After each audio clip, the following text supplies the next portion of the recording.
I'm here with my friend Marcus Druin. He lives in the UK. Marcus and I met. We did the CCP coaching certification program with psychedelics, plant medicine, learning integration, and coaching. And now, Marcus, you have created the psychedelic map for change and this beautiful 6-week breathwork cohort. I am so excited to hear what are the pillars of this map and what can people expect from the program. Oh, the psychedelic map for change. Let's start with the word psychedelic. It means mind manifesting. And so everything you do on a daily basis is you manifest the reality, you construct your reality. And that might just be for yourself, for the relationship, for business, for work, for society, for nature, and for the cosmos. Now, I just told you the 6 realms of the map. There's so much more in it, but let's just focus on why are we doing it and what are we putting out. So I always say tools, tribe, and token. So the breathwork course gives you a lot of tools and you will learn together in a tribe of fellow human beings.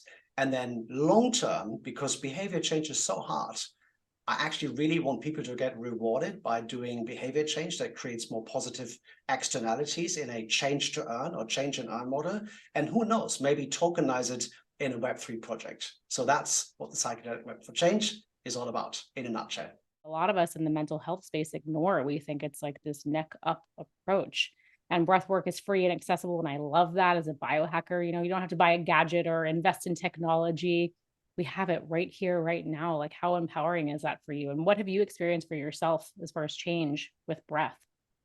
So if your vibration is low, how on earth are you going to change the world or be great at work or be a great co-creator in a relationship? If you're able to raise your vibration, then almost everything just becomes easier. You actually don't solve your problems, you outgrow them.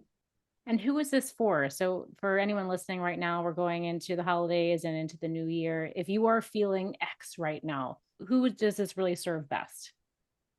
It's for anyone who has big question marks over what is their place in the world? Are they good enough? Are you good enough? Right? Are you happy with the relationships that you co-create? Because if you don't expect the other person to change. Do the work on yourself. And by changing yourself, the other person can't not help but adapt to however you have changed. And then usually things become better. A lot of people really struggle with change, like true manifestation of change. We say we want it, but how do we live on that growth edge and do it? About 8 out of 10 people at the level of self had the self-limiting belief of I'm not good enough. You can do all sorts of coaching and therapy. But unless you actually let this work through the body, and breathing is just a wonderful way to absolutely be, as you said, in your vessel. And that's why it's a shortcut, or in your language, it's a hack. It's a real hack. It can get you straight into where it really hurts. And then when you come out of it, and this is where it's so similar to psychedelic experiences, you have that moment, that liminal space, that openness, where you can now anchor something different. So rather than now going back to your patterns, you had that experience, and now you can immediately integrate it into an altered trait, right? So from altered states into altered trait. Why is the breath so powerful? We breathe hundreds, if not thousands of times a day, and most of the time we do this in a very unconscious way. Conscious connected breathing is exactly what it says on the tin.